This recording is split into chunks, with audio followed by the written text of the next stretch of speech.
যখন মালাকুল মউত চলে আসবে, এই রূহটা বের হয়ে যাবে, তখন থেকেই জান্নাতের নিয়ামত শুরু। আল্লাহু আকবার। সবাই আপনাকে কবরে শোয়ায় দিয়ে আসবে, সাদা পোশাক পরায়া। আল্লাহ সুবহানাহু ওয়া তাআলা বলবেন, না না, সাদা পোশাক চলবে না। আফরিশু মিনাল জান্নাহ, আলবিসু মিনাল জান্নাহ, ওয়াফতাহু লাহু বাবান ইলাল জান্নাহ। এই সাদা নরমাল পোশাক চলবে না, আমার বান্দাকে জান্নাতের পোশাক পরায়া দাও। কবরে কবরে কবরে আছেন, এখনো জান্নাতে যান নাই। আফরিশু মিনাল জান্নাহ, না না, এই মাটিতে আমার বান্দা শুইতে পারবে না। তাকে জান্নাত থেকে জান্নাতি বিছানা এনে বিছায়া দাও। ওয়াফতাহু লাহু বাবান ইলাল জান্নাহ, আমার বান্দার কবরের সাথে জান্নাতের সাথে একটা গেট করে দাও। আহা ভাই, আপনার রব, আমার রব আমাদেরকে কত ভালোবাসে, কত ভালোবাসে। এই যে আয়াতগুলো মনে হচ্ছে একটা ছোট বাচ্চাকে একজন বুঝাচ্ছে, ঠিক না? কি সুন্দর কথা বললেন। যে ব্যক্তি দুনিয়ার জীবনটাকে প্রাধান্য দেয়, ফাইন্নাল জাহিমা হিয়াল মাওয়া, তার ঠিকানা হচ্ছে জাহান্নাম। আর যেই ব্যক্তি ওয়া আম্মা মান খাফা মাকাম রাব্বিহি ওয়া নাহান নাফসা আনিল হাওয়া ফাইন্নাল জান্নাতা হিয়াল মাওয়া, যেই ব্যক্তি রবের সামনে দণ্ডায়মান হওয়াকে ভয় পায় আর নিজের মন মতো চলা থেকে নফসটাকে বারণ করে, তার ঠিকানা হচ্ছে জান্নাত। অনেক বড় শিক্ষিত হওয়া লাগবে না, আপনি এই 4টা আয়াত মনে রাখেন, মাত্র 4টা আয়াত সূরা নাজিয়াতের 38, 39, 40, 41। এই 4টা আয়াতে কি আছে? 38 নম্বর আয়াতে আছে যে ব্যক্তি দুনিয়ার জীবনকে প্রাধান্য দেয়। 39 নম্বর আয়াতে আছে তার ঠিকানা হচ্ছে জাহান্নাম। 40 নম্বর আয়াতে আছে যে ব্যক্তি তার রবের সামনে দণ্ডায়মান হওয়াকে ভয় পায় আর নিজের মন মতো চলা থেকে নিজেকে বারণ করে, নফসকে বারণ করে, তার ঠিকানা হচ্ছে 41 নম্বর আয়াত, তার ঠিকানা হচ্ছে জান্নাত। সুবহানাল্লাহ। ভাই, আপনি যদি বলেন আল্লাহ আমি তো বেশি লেখাপড়া জানি না, এই জন্য আমি ভালো করে আমল করতে পারি না, চলবে এই কথা? অনেক বড় লেখাপড়া জানা লাগবে না, এই 4টা আয়াত মনে রাখলেই হবে ইনশাআল্লাহ। দুনিয়ার জীবনকে প্রাধান্য দিব না, প্রাধান্য দিব আখিরাত। মন মতো চলবো না, চলবো রবের হুকুম অনুযায়ী, রাসূলুল্লাহ সাল্লাল্লাহু আলাইহি ওয়াসাল্লামের সুন্নাহ অনুযায়ী। ইনশাআল্লাহ আমাদের ঠিকানা হবে জান্নাত। আমরা ছিলাম কোথায় ভাই? আমরা ছিলাম জান্নাতে। কিছুদিনের জন্য আল্লাহ দুনিয়াতে পাঠিয়েছেন, পরীক্ষা নিচ্ছেন, আবার যাব কোথায়? জান্নাতে ইনশাআল্লাহ। আল্লাহ আমাদেরকে কবুল করেন, আমিন। নাহমাদুহু ওয়া নাস্তাঈনুহু ওয়া নাস্তাগফিরুহু ওয়া নু'মিনু বিহি ওয়া নাতাওয়াক্কালু আলাইহি ونعوذ بالله من شرور أنفسنا ومن سيئات أعمالنا، من يهده الله فلا مضل له ومن يضلله فلا هادي له، ونشهد أن لا إله إلا الله وحده لا شريك له، ونشهد أن سيدنا وحبيبنا ومولانا محمدا عبده ورسوله، أرسله الله إلى كافة الناس بشيرا ونذيرا وداعيا إلى الله بإذنه وسراجا منيرا، أما بعد فقد قال الله تبارك وتعالى في كلامه المجيد وفرقانه الحميد. أعوذ بالله من الشيطان الرجيم. بسم الله الرحمن الرحيم. يوم يتذكر الإنسان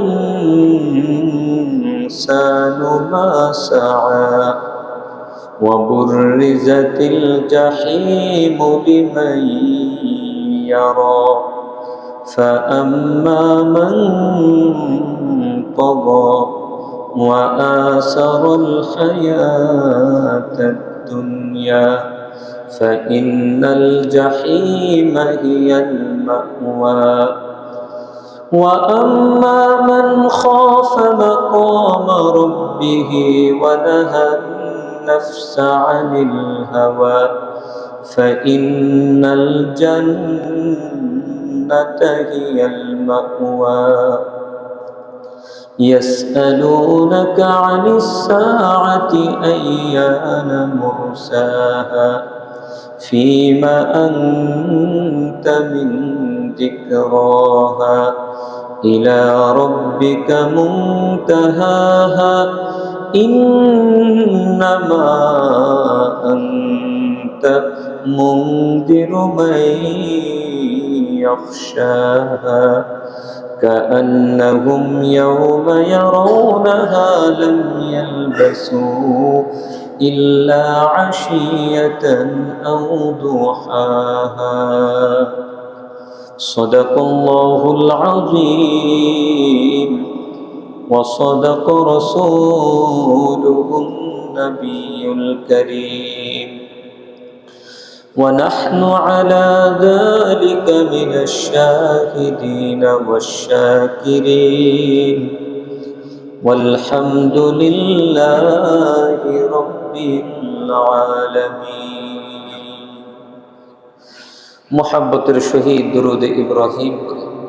اللهم صل على محمد وعلى آل محمد كما صليت على إبراهيم وعلى آل إبراهيم إنك حميد مجيد. اللهم بارك على محمد وعلى آل محمد كما باركت على إبراهيم وعلى آل إبراهيم إنك حميد مجيد. الحمد لله সকল প্রশংসা সেই মহান রব্বুল আলামিনের, যিনি আমাদেরকে অত্যন্ত দয়া করে ভালোবেসে আমাদের জীবন থেকে অল্প কিছু সময় মহাগ্রন্থ আল কোরআনের তাফসির ক্লাসে বসে কাটানোর মতো সুযোগ করে দিয়েছেন। সেই মহান রবের দরবারে দিল থেকে কালিমাতুর শুকর করি, আলহামদুলিল্লাহ। সম্মানিত হাজিরিন, আমরা সূরাতুন নাজিআত, সূরা নাজিআতের তাফসির করতেছিলাম। 35 নম্বর আয়াত পর্যন্ত আমরা এসেছি। আজকে 35 নম্বর আয়াত থেকে শুরু করব ইনশাআল্লাহ। আজকে আমরা সূরা নাজিআত শেষ করব। আল্লাহ সুবহানাহু ওয়া তাআলা 35 নম্বর আয়াতে বলেন, ইয়াউমা ইয়াতাযাক্কারুল ইনসানু মা সাআ।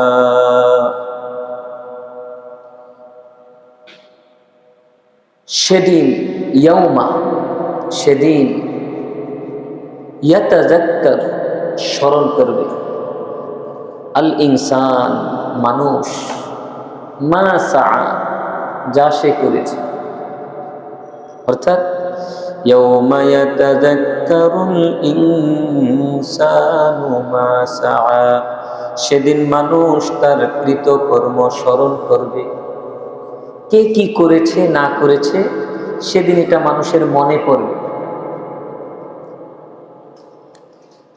কিন্তু আমার ভাইয়েরা, সেদিন স্মরণ করার পর যেটা বাকি রয়ে গেছে সেটাকে আর পূরণ করার সুযোগ থাকবে? আর থাকবে। তারপরে আয়াতে আল্লাহ বলেন, ওয়াবুররিজাতিল জাহিমু লিমান ইয়ারা, সেদিন মানুষের কেন মনে পড়বে? পরের আয়াতটা স্মরণ করিয়ে দেয়, ওয়াবুররিজাতিল জাহিমু লিমান ইয়ারা, জাহিমকে ওপেন করে দেওয়া হবে, প্রকাশ করা হবে, জাহান্নামকে প্রকাশ করা হবে, লিমান ইয়ারা, দর্শকদের জন্য। যারা কিয়ামতের ময়দানে উপস্থিত থাকবে সবার সামনে আল্লাহ জাহান্নামকে উপস্থিত করবে, সবাই দেখবে জাহান্নাম। বিশ্ব নবীর একটি হাদিস সহিহ মুসলিম শরীফে আসছে 2842 নম্বর হাদিস। হাদিসের বর্ণনাকারী নবীজির খুব আদরের সাহাবী হযরত আব্দুল্লাহ ইবনে মাসউদ রাদিয়াল্লাহু তাআলা আনহু।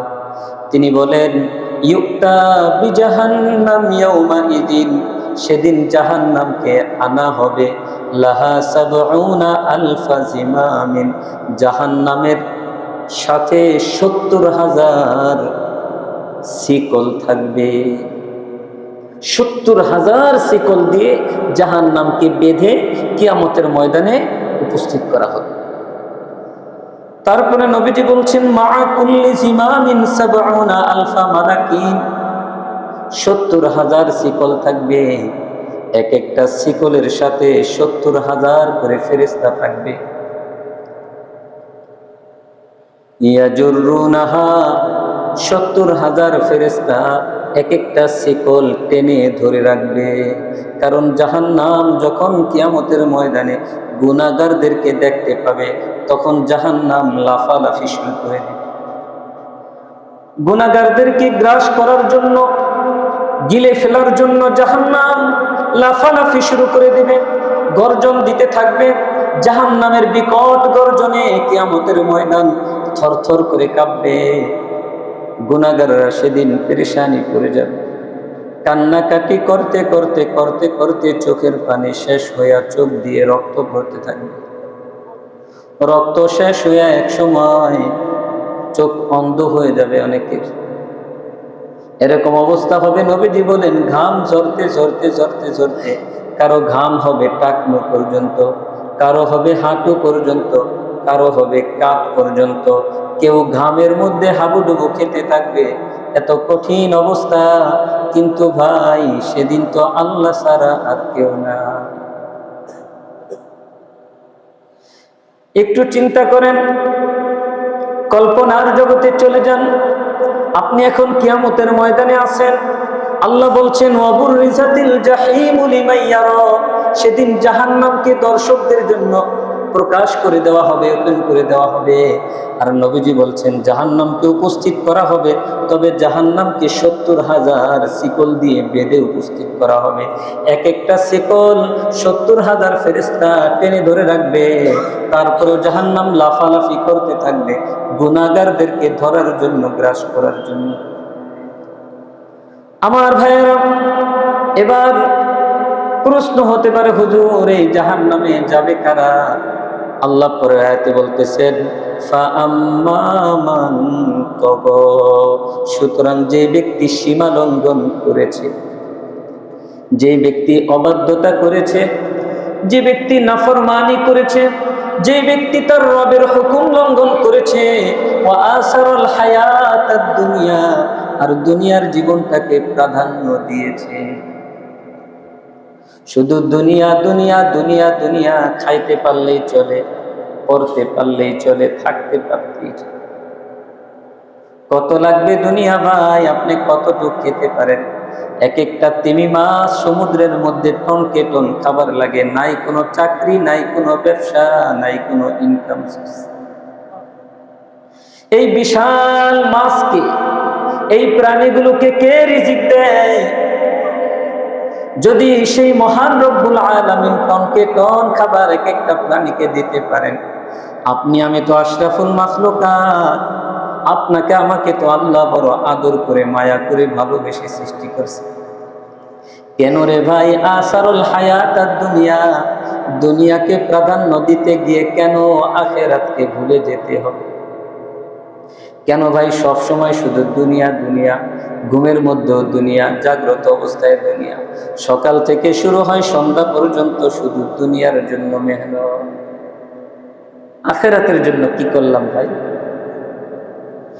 এটাই আল্লাহ বলছেন, বান্দা ফাআম্মা মান তাগা ওয়া আসারুল হায়াতাদ দুনিয়া, আর যে ব্যক্তি নাফরমানি করেছে, সীমা লঙ্ঘন করেছে, অবাধ্যতা করেছে, ওয়া আসারুল হায়াতাদ দুনিয়া, আর দুনিয়ার জীবনটাকে প্রাধান্য দিয়েছে, ফা ইন্নাল জাহিমা হিয়াল মাওয়া, নিশ্চয়ই জাহিম জাহান্নামই হচ্ছে তার ঠিকানা। কথা কার ভাই? কার কথা? আপনার আমার রবের কথা। কোরআনের আয়াত, সূরা নাজিআত ৩৯ নম্বর আয়াত, আল্লাহ বলেন ফাইনাল জাহিমা হিয়াল মাওয়া, জাহিমই হচ্ছে ঠিকানাটা।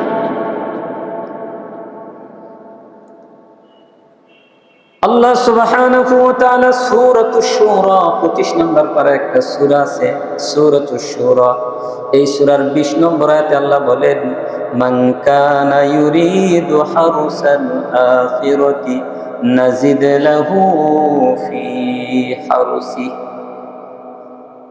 যে ব্যক্তি পরকালের ফসল চায়, মান কানা ইউরিদু হারসাল আখিরাতি, যে ব্যক্তি পরকালের ফসল চায়, পরকালে সফল হতে চায়, পরকালে আল্লাহর কাছে নিয়ামত পেতে চায়, মান কানা ইউরিদু হারসাল আখিরাতি, পরকালের ফসল চায়, নাজিদ লাহু ফি হারসি, আমি তার ফসলের মধ্যে আরো বাড়িয়ে দেই।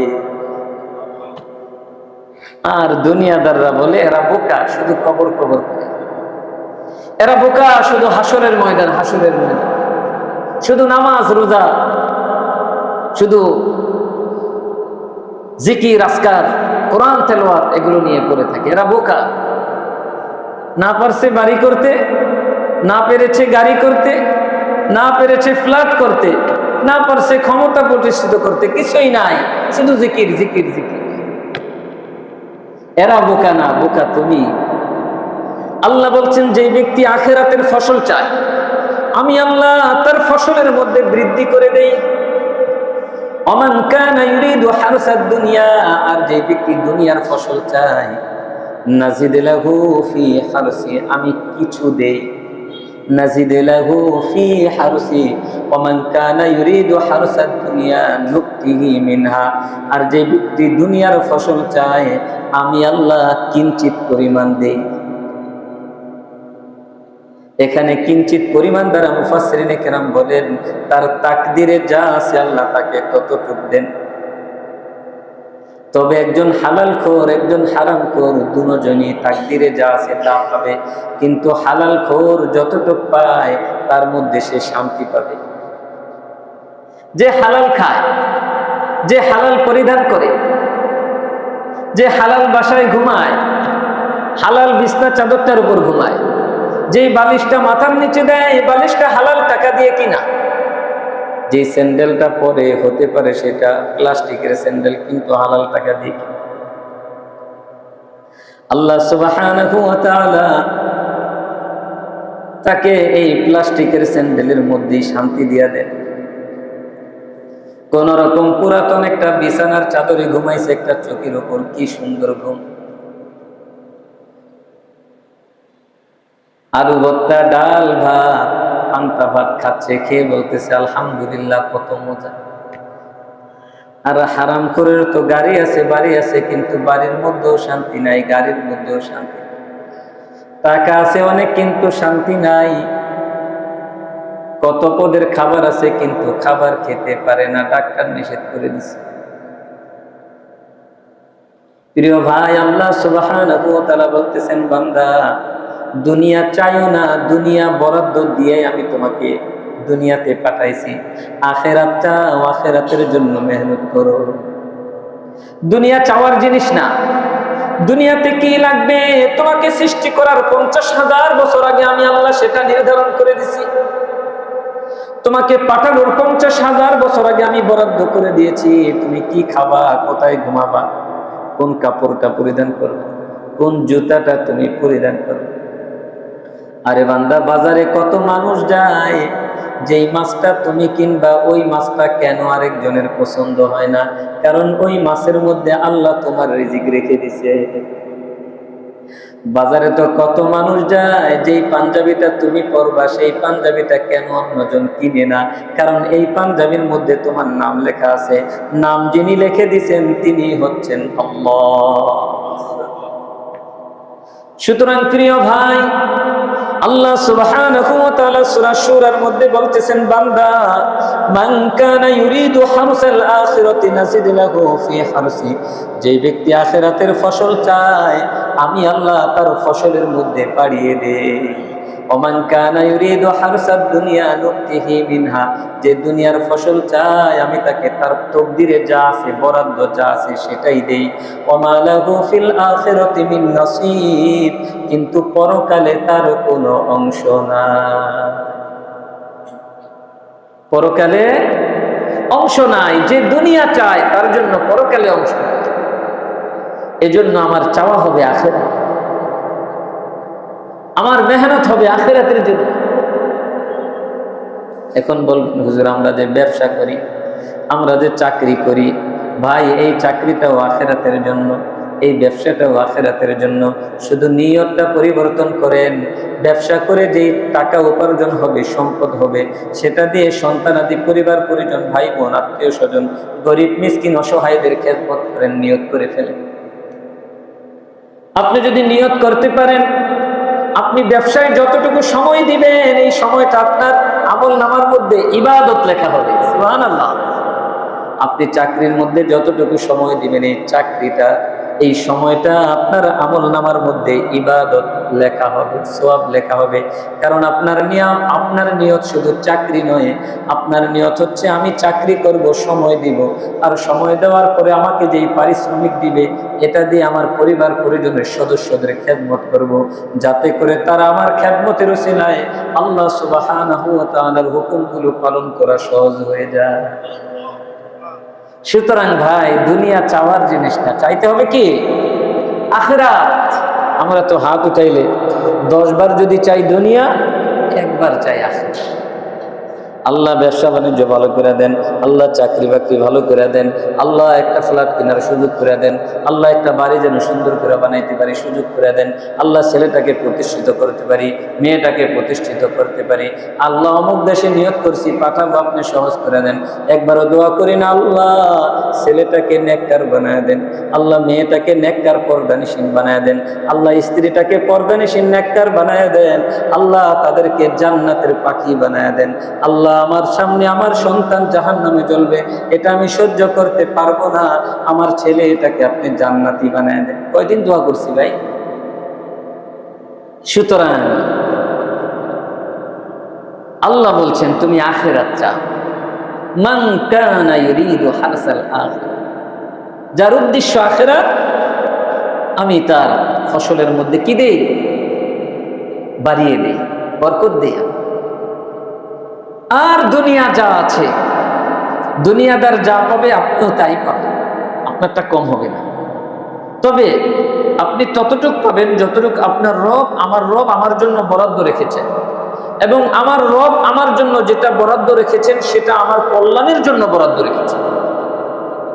আমরা তো চিন্তা করি, আহারে আমার যদি একটা গাড়ি হইতো তাহলে কতই না ভালো হইতো। আল্লাহ জানেন আমার গাড়ি হইলে ভালো হইতো না। যদি ভালো হতো তাহলে আল্লাহ আমাকে গাড়ির মালিক বানাইতেন। আল্লাহ জানেন আমার জন্য বাড়ি আমার ভালো হতো না। যদি আমার ভালো হতো তাহলে বাড়ির মালিক বানায় দিতেন, কারণ যিনি আমাকে সৃষ্টি করেছেন তার থেকে বেশি ভালো আমাকে এই দুনিয়ার বুকে কেউ বাসে না। সুতরাং তিনি যেহেতু আমাকে সবচাইতে বেশি ভালোবাসেন, তিনি আমার জন্য যা বরাদ্দ করেছেন সেটাই আলহামদুলিল্লাহ, এটাই তাকদীর, এটাই ওয়াল কদরি খায়রিহি ওয়া শাররিহি মিনাল্লাহি তাআলা। আপনারা পড়েছেন না, আমানতু বিল্লাহি, আমি ঈমান এনেছি আল্লাহর উপর, ওয়া মালাইকাতিহি, তার ফেরেশতাদের উপর, ওয়া কুতুবিহি, আসমানি কিতাবের উপর, ওয়া রুসুলিহি, তার রাসূলগণের উপর, ওয়াল ইয়াউমিল আখিরি, পরকালের উপর, ওয়াল কদরি খায়রিহি ওয়া শাররিহি মিনাল্লাহি তাআলা, তাকদীরের উপর, ভালো হোক মন্দ হোক আল্লাহর পক্ষ থেকেই হয়েছে। এটাই হচ্ছে মূল পয়েন্ট। এখানে আইসা আমরা অনেকেই এখানে আইসা ফের আল্লাহর ফয়সালাকে আমার পছন্দ হয় না, আমার এটা হইলে ভালো হইতো। আরে ভাই, আমার যদি ওইটা হইলে ভালো হতো তাহলে আমার রব আমাকে দিতেন, এবং আমার জন্য যদি ভালো হয়, আমার বরাদ্দ যদি থাকে, আমার মৃত্যুর আগে ওইটা আমার হাতে আসবেই। আমার গাড়ি যদি আমার তকদিরে থাকে, আমি গাড়ির মালিক হবই। বাড়ি যদি আমার তকদিরে থাকে, আমার রব মৃত্যুর আগে আমাকে বাড়ির মালিক বানাবেন। ফ্ল্যাট যদি আমার তকদিরে থাকে, ফ্ল্যাট আমার হবেই। শুধুমাত্র পার্থক্য এতটুকু যে ধৈর্য ধারণ করে থাকবে, আল্লাহ তাকে হালাল ওয়েতে মালিক বানাবে, আর যে তাড়াহুড়া করবে সে হারাম ভাবে মালিক হওয়ার কারণে এটার জন্য তাকে মৃত্যুর পরে শাস্তি ভোগ করবে। এবার সিদ্ধান্ত আপনার, আপনি কি আল্লাহর ফয়সালার উপর সন্তুষ্ট থাকবেন? যদি আপনি থাকেন তাহলে আপনি কোনো হারাম পন্থা অবলম্বন করতে পারবেন না। আর যদি আপনি হারাম পন্থা অবলম্বন করেন, আপনি যদি মনে মনে এই চিন্তা করেন যে আমি অনেক টাকার মালিক হতে পারবো, অসম্ভব। আপনার তকদিরে যা আছে তার চেয়ে সামান্য পরিমাণ বেশি আপনার বরাদ্দে আসবে না। সুতরাং কি দরকার ভাই? ধৈর্য দরকার, আর দুনিয়ার জীবনকে প্রাধান্য না দেওয়া। প্রাধান্য হবে কি? আখিরাত। সন্তানের জন্য দোয়া করব, আল্লাহ যেন সন্তানটাকে নেককার বানায়। এই সন্তান যদি নেককার হয়, সে যেই দেশে থাকুক, যেখানেই থাকুক, এই সন্তান আপনার জন্য কল্যাণ বয়ে আনবে। আর এই সন্তান যদি বদকার হয়, সন্তান যদি মসজিদের মধ্যেও থাকে, সে আপনার জন্য মুসিবত। এমন দুর্ঘটনা ঘটাবে, আপনার মানিজ্যত, আপনার কেন আপনার বাপদাদার মানিজ্যত পর্যন্ত শেষ হয়ে যাবে। আমাদের চোখের সামনে আপনারা দেখছেন না, সন্তানের অপরাধের কারণে এমনও আছে বাবা আত্মহত্যা করতেছে। সন্তানের অপরাধের কারণে সমাজে এই পরিমাণ বেজ্জতি, সেটা সে সহ্য করতে পারছে না, এজন্য আত্মহত্যা করছে। অথচ আত্মহত্যাকারী জাহান্নামী, চিরস্থায়ী জাহান্নামী। তাহলে সন্তানের জন্য কি চাবো ভাই? ইব্রাহিম আলাইহিস সালাম যেটা চেয়েছেন, রব্বি হাবলি মিনাস সলিহিন, আল্লাহ নেককার সন্তান দান করেন। জাকারিয়া আলাইহিস সালাম যেটা চেয়েছেন, রব্বি হাবলি মিন লাদুনকা যুররিয়াতান তাইয়্যিবা, আল্লাহ আমাকে আপনি পবিত্র সন্তান দান করেন। আল্লাহ যেটা সূরা ফুরকানে শিখাইয়া দিয়েছেন, রব্বানা হাবলানা মিন আজওয়াজিনা ওয়া যুররিয়াতিনা কুররাতা আয়ুন ওয়াজআলনা লিল মুত্তাকিনা ইমামা, আল্লাহ আমাকে এমন সন্তান দান করেন, এমন স্ত্রী দান করেন, যাদের নেককার, যাদের দিনদারি দেখে আমার চোখ শীতল হয়ে যায়। কি সুন্দর দোয়া রব শিখাইয়া দিয়েছেন। আর আমি কি চাই? ইব্রাহিম আলাইহিস সালাম সন্তান হওয়ার আগে দোয়া করলেন, রব্বি হাবলি মিনাস সলিহিন, আর সন্তান হওয়ার পরে দোয়া করতেছেন, আল্লাহ রব্বি জাআলনি মুকিমাস সালাতি ওয়া মিন যুররিয়াতি, আল্লাহ আমাকেও নামাজি বানায় দেন, আমার সন্তানকেও নামাজি বানায় দেন। কি দোয়া ভাই! সুবহানাল্লাহ। আমি কি দোয়া করতেছি? কারণ ওই যে আসারুল হায়াতাদ দুনিয়া, আমার মাথার ভিতরে দুনিয়া আগে, আখিরাত পরে, এই জন্য দোয়া শুধু ওইটা আসে। আমার মাথার ভিতরে যদি আমি এই আয়াতটা সেট করতে পারতাম যে আল্লাহ বলেছেন ওয়া আসারুল হায়াতাদ দুনিয়া ফা ইন্নাল জাহিমা হিয়াল মাওয়া, যারা দুনিয়ার জীবনকে প্রাধান্য দেয় তাদের ঠিকানা হবে জাহান্নাম, জাহিম।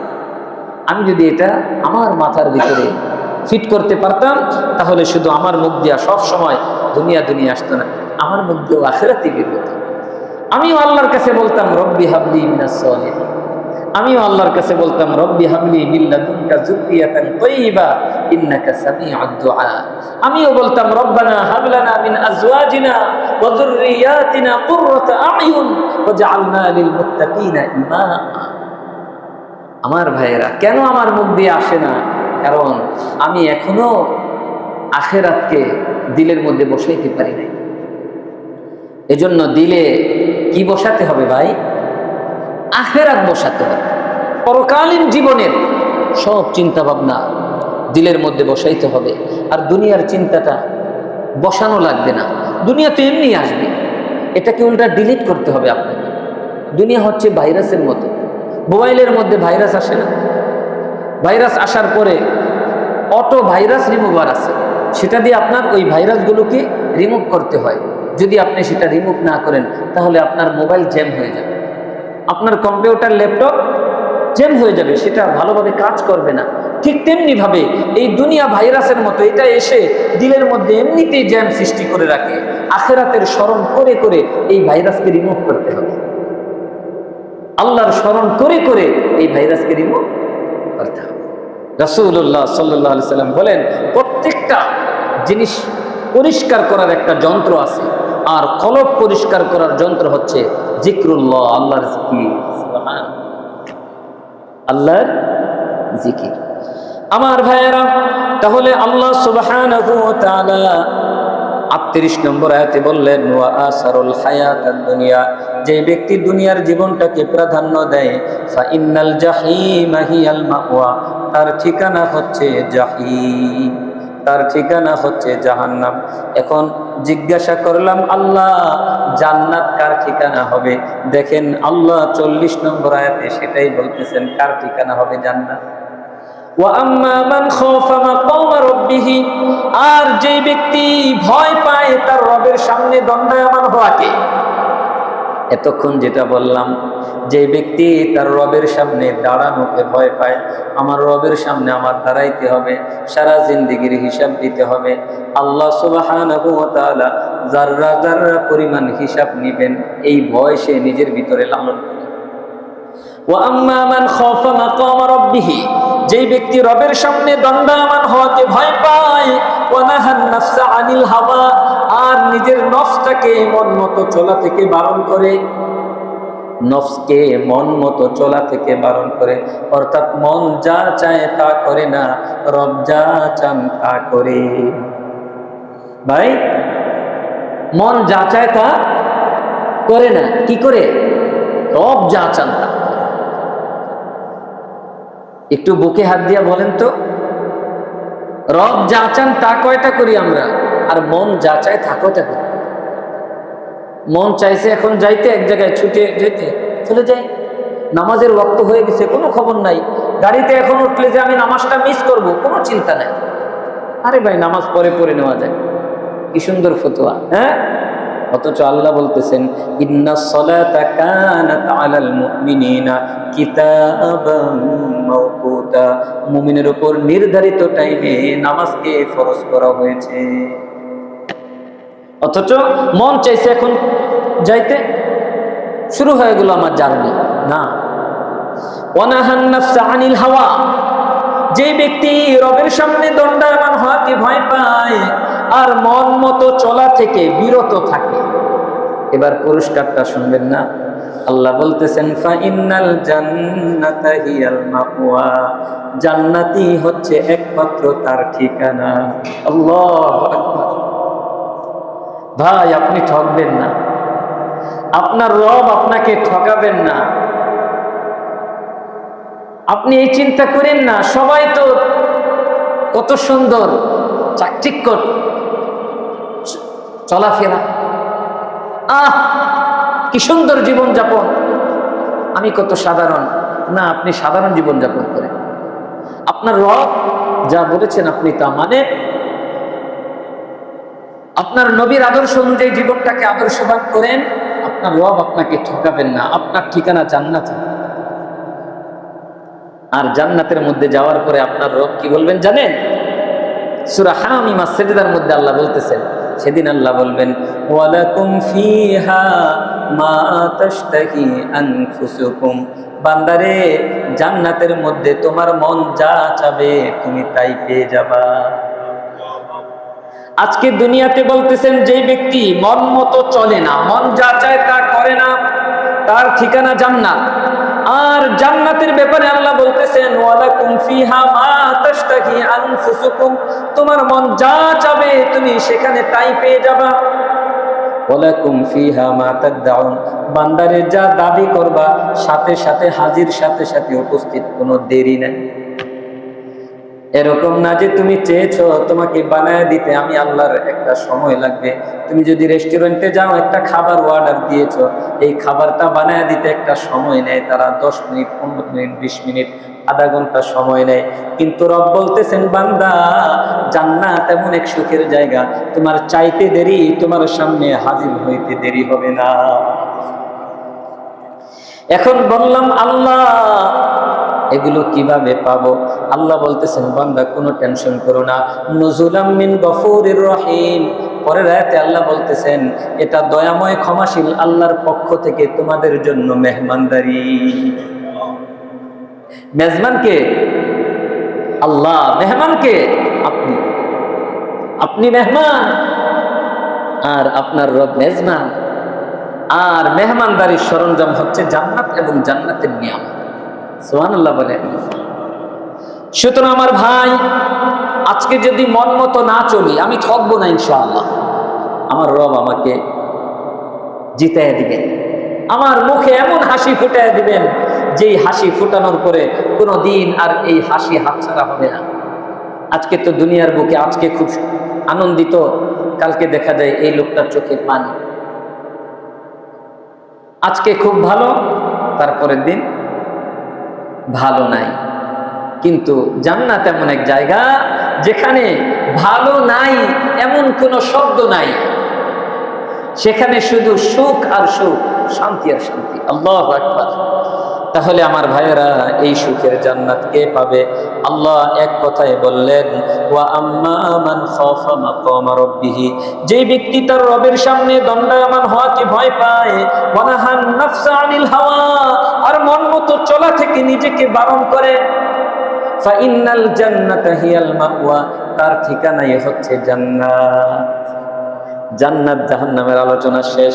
এবার বলতেছেন আমার প্রিয় হাবিব ইয়াসআলুনাকা আনিস সাআতি আইয়ানা মুরসাহা, তারা আপনাকে প্রশ্ন করে কিয়ামত কখন হবে। বলে মুহাম্মদ কিয়ামত কিয়ামত করো, কখন হবে এই কিয়ামত? ঠাট্টার জন্য প্রশ্ন করে। ইয়াসআলুনাকা আনিস সাআতি, তারা আপনাকে প্রশ্ন করে কিয়ামত সম্পর্কে। আইয়ানা মুরসাহা, এই কিয়ামত কখন সংঘটিত হবে। ফিমা আনতা মিন যিকরাহা, আমি আল্লাহ বলতেছি কিয়ামত কখন সংঘটিত হবে এই আলোচনার সাথে আপনার সম্পর্ক কি? ফিমা আনতা, আপনার কি সম্পর্ক আছে? মিন যিকরাহা, কিয়ামত কখন সংঘটিত হবে এটা আলোচনা করার সাথে। অর্থাৎ কিয়ামত হওয়া না হওয়া, কখন এই কিয়ামত সংগঠিত করব, এটা তো আমি আল্লাহর কাজ, এটা আপনাকে তারা কেন জিজ্ঞাসা করে? অর্থাৎ কিয়ামতের জ্ঞান এই দুনিয়ার বুকে কোনো মানুষের কাছে নাই, হোক সে নবী, হোক সে রাসূল, সে যত বড় সম্মানিত বান্দা হোক, কিয়ামতের ইলম একমাত্র আল্লাহর কাছে। এটাই আল্লাহ বলছেন ফিমা আনতা মিন যিকরাহা, কিয়ামত কখন সংগঠিত হবে এটা বলে দেওয়ার সাথে আপনার কি সম্পর্ক আছে? ইন্নামা আনতা মুনদিরু মান ইয়াখশাহা, আপনি তো কেবলমাত্র সতর্ককারী ওই ব্যক্তিকে যে ব্যক্তি কিয়ামতকে ভয় পায়। ইন্নামা আনতা, নিশ্চয়ই আপনি, মুনদিরু, সতর্ককারী, মান ইয়াখশাহা, ওই ব্যক্তিকে যেই ব্যক্তি কিয়ামতকে ভয় পায়। সবার জন্য না, নাফরমানের জন্য না, সীমা লঙ্ঘনকারীর জন্য না, মুমিনের জন্য, যে কিয়ামতকে ভয় পায় তার জন্য আপনি সতর্ককারী। মাঝে মাঝে তাকে স্মরণ করায় দেন যাতে করে সে পথহারা না হয়ে যায়। এবার আমার ভাইয়েরা সূরা নাজিয়াতের সর্বশেষ আয়াত আল্লাহ বলতেছেন কাআন্নাহুম ইয়াওমা ইয়ারাউনাহা লাম ইয়ালবাসু ইল্লা আশিয়াতান আও দুহাহা। যেদিন তারা কিয়ামতকে দেখবে, ইয়াউমা ইয়ারাউনাহা, যেদিন তারা কিয়ামতকে দেখবে, লাম ইয়ালবাসু ইল্লা আশিয়াতান আও দুহাহা, কেমন জানি তারা মনে করবে এই দুনিয়ার বুকে তারা অবস্থান করে নাই তবে এক সকাল অথবা এক বিকাল। এই 50 বছর, 60 বছর, 100 বছর, 80 বছর, 70 বছরের জীবনটাকে মনে হবে একটা সকাল অথবা একটা বিকাল। আজকে বলি না আহারে সময় কাটে না, আর সেদিন মনে হবে হাই হাই, মনে হয় একটা সকাল দুনিয়াতে থেকেছে, একটা বিকাল। আল্লাহ বলছেন কাআন্নাহুম, কেমন জানি তারা, ইয়াউমা ইয়ারাউনাহা, যেদিন তাকে দেখবে, কাকে? কিয়ামতকে, লাম ইয়ালবাসু, তারা অবস্থান করে নাই, ইল্লা আশিয়াতান, তবে এক বিকাল, আও দুহাহা, অথবা এক সকাল। ভাই, এক সকাল অথবা এক বিকাল, একটু অপেক্ষা করেন, এই কয়েকটা দিন পরেই আপনার রব আপনার জন্য জান্নাতের নিয়ামত পাঠিয়ে দিবেন ইনশাআল্লাহ। আর কয়েকটা মুহূর্ত, যখন মালাকুল মউত চলে আসবে, এই রূহটা বের হয়ে যাবে, তখন থেকেই জান্নাতের নিয়ামত শুরু। আল্লাহু আকবার। সবাই আপনাকে কবরে শোয়ায় দিয়ে আসবে, সাদা পোশাক পরায়া। আল্লাহ সুবহানাহু ওয়া তাআলা বলবেন না না, সাদা পোশাক চলবে না। আফরিশু মিনাল জান্নাহ, আলবিসু মিনাল জান্নাহ, ওয়াফতাহু লাহু বাবান ইলাল জান্নাহ। এই সাদা নরমাল পোশাক চলবে না, আমার বান্দাকে জান্নাতের পোশাক পরায়া দাও। কবরে কবরে কবরে আছেন এখনো, জান্নাতে যান নাই। আফরিশু মিনাল জান্নাহ, না না, এই মাটিতে আমার বান্দা শুইতে পারবে না, তাকে জান্নাত থেকে জান্নাতি বিছানা এনে বিছায়া দাও। ওয়াফতাহু লাহু বাবান ইলাল জান্নাহ, আমার বান্দার কবরের সাথে জান্নাতের সাথে একটা গেট করে দাও। আহা ভাই, আপনার রব, আমার রব আমাদেরকে কত ভালোবাসে, কত ভালোবাসে। এই যে আয়াতগুলো, মনে হচ্ছে একটা ছোট বাচ্চাকে একজন বুঝাচ্ছে, ঠিক না? কি সুন্দর কথা বললেন, যে ব্যক্তি দুনিয়ার জীবনটাকে প্রাধান্য দেয়, ফাইন্নাল জাহিমা হিয়াল মাওয়া, তার ঠিকানা হচ্ছে জাহান্নাম। আর যেই ব্যক্তি ওয়া আম্মা মান খাফা মাকামা রাব্বিহি ওয়া নাহান নাফসা আনিল হাওয়া ফাইন্নাল জান্নাতা হিয়াল মাওয়া, যেই ব্যক্তি রবের সামনে দণ্ডায়মান হওয়াকে ভয় পায় আর নিজের মন মতো চলা থেকে নফসটাকে বারণ করে, তার ঠিকানা হচ্ছে জান্নাত। অনেক বড় শিক্ষিত হওয়া লাগবে না, আপনি এই 4টা আয়াত মনে রাখেন, মাত্র 4টা আয়াত সূরা নাজিয়াতের 38, 39, 40, 41। এই 4টা আয়াতে কি আছে? 38 নম্বর আয়াতে আছে যে ব্যক্তি দুনিয়ার জীবনকে প্রাধান্য দেয়। 39 নম্বর আয়াতে আছে তার ঠিকানা হচ্ছে জাহান্নাম। 40 নম্বর আয়াতে আছে যেই ব্যক্তি তার রবের সামনে দণ্ডায়মান হওয়াকে ভয় পায় আর নিজের মন মতো চলা থেকে নিজেকে বারণ করে, নফসকে বারণ করে, তার ঠিকানা হচ্ছে 41 নম্বর আয়াত, তার ঠিকানা হচ্ছে জান্নাত। সুবহানাল্লাহ। ভাই, আপনি যদি বলেন আল্লাহ আমি তো বেশি লেখাপড়া জানি না, এই জন্য আমি ভালো করে আমল করতে পারি না, চলবে এই কথা? অনেক বড় লেখাপড়া জানা লাগবে না, এই 4টা আয়াত মনে রাখলেই হবে ইনশাআল্লাহ। দুনিয়ার জীবনকে প্রাধান্য দিব না, প্রাধান্য দিব আখিরাত। মন মতো চলবো না, চলবো রবের হুকুম অনুযায়ী, রাসূলুল্লাহ সাল্লাল্লাহু আলাইহি ওয়াসাল্লামের সুন্নাহ অনুযায়ী। ইনশাআল্লাহ আমাদের ঠিকানা হবে জান্নাত। আমরা ছিলাম কোথায় ভাই? আমরা ছিলাম জান্নাতে। কিছুদিনের জন্য আল্লাহ দুনিয়াতে পাঠিয়েছেন, পরীক্ষা নিচ্ছেন, আবার যাব কোথায়? জান্নাতে ইনশাআল্লাহ। আল্লাহ আমাদেরকে কবুল করেন, আমিন। ওয়া আখিরু দাওয়ানা আনিল হামদুলিল্লাহি রাব্বিল আলামিন।